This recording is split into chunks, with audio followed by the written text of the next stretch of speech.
Nilitaka kusema hivi. Kwanza namshukuru sana rais wa chama cha wanasheria. Ametuasa viongozi kwamba sio vizuri kuendelea kuzungumzia yaliyojiri tarehe 29, kwa sababu tarehe 29 Oktoba, kwa sababu yanatuonesha vidonda na pengine anaweza pia yasisaidie sana katika mchakato wa haki. Sasa niseme kwanza, nakubaliana naye 100%. Na pili, naongezea pale aliposahau kwamba sio viongozi wa serikali peke yake, na viongozi wa vyama vya siasa, taasisi za kijamii na wanaharakati.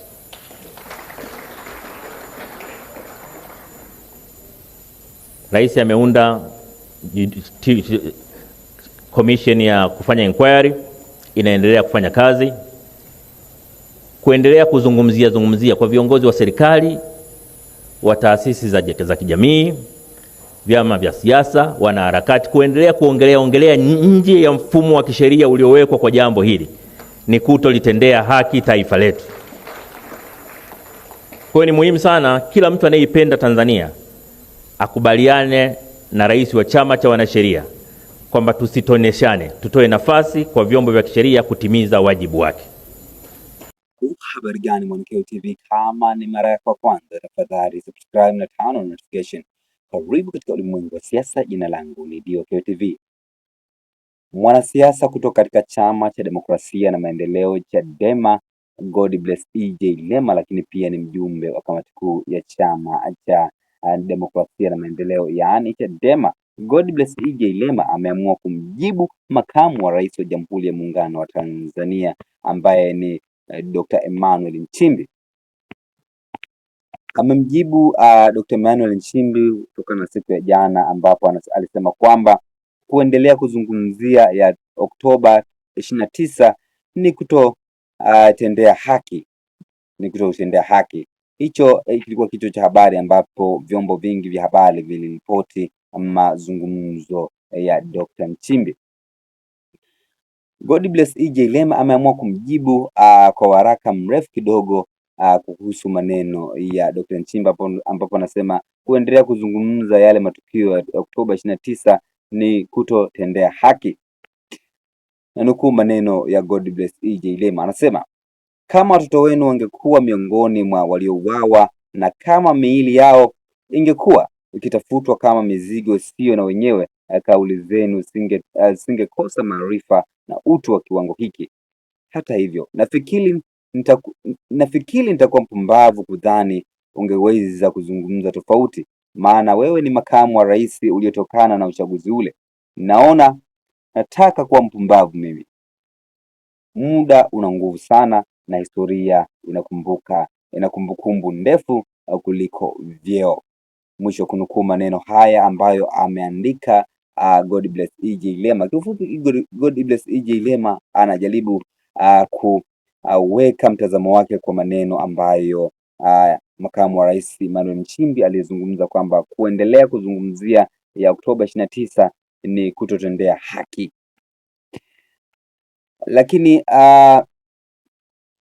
kiufupi, Godbless E.J. Lema anasema kama watoto wenu wangekuwa miongoni mwa waliouawa na kama miili yao ingekuwa ikitafutwa kama mizigo isiyo na wenyewe, kauli zenu singekosa maarifa na utu kwa kiwango hiki. Hata hivyo, nafikiri nitakuwa mpumbavu kudhani ungeweza kuzungumza tofauti, maana wewe ni makamu wa rais uliyetokana na uchaguzi ule. Nataka kuwa mpumbavu mimi.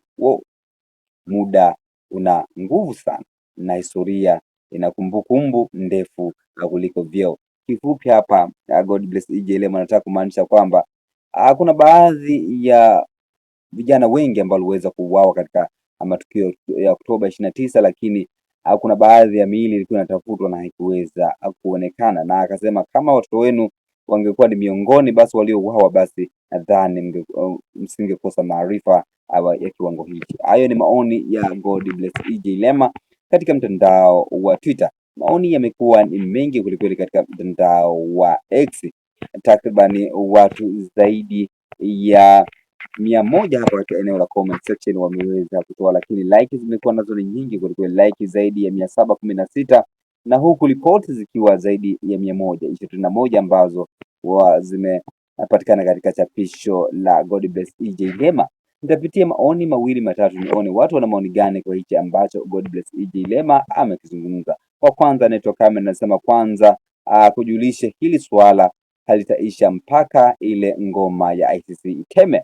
Lakini Ubuntu anasema yani wanajitahidi hata tusingeingia mtandaoni, maana ukiingia unakutana na habari inayotaja eti serikali. Jamani, mimi napata hali mbaya sana kusikia neno serikali. Oktoba 29 ilikuwa ni zaidi ya ibilisi, maana haya majamaa.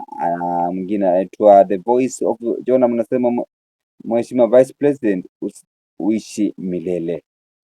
Hayo ni baadhi ya maoni ambayo umetoa katika chapisho la God Bless EJ Lema. Una maoni gani? Kama una QTV tafadhali shusha maoni yako katika sehemu ya comment section. Jina langu ndio QTV, tena kwa tuja katika masuala ya kisiasa. Bye bye.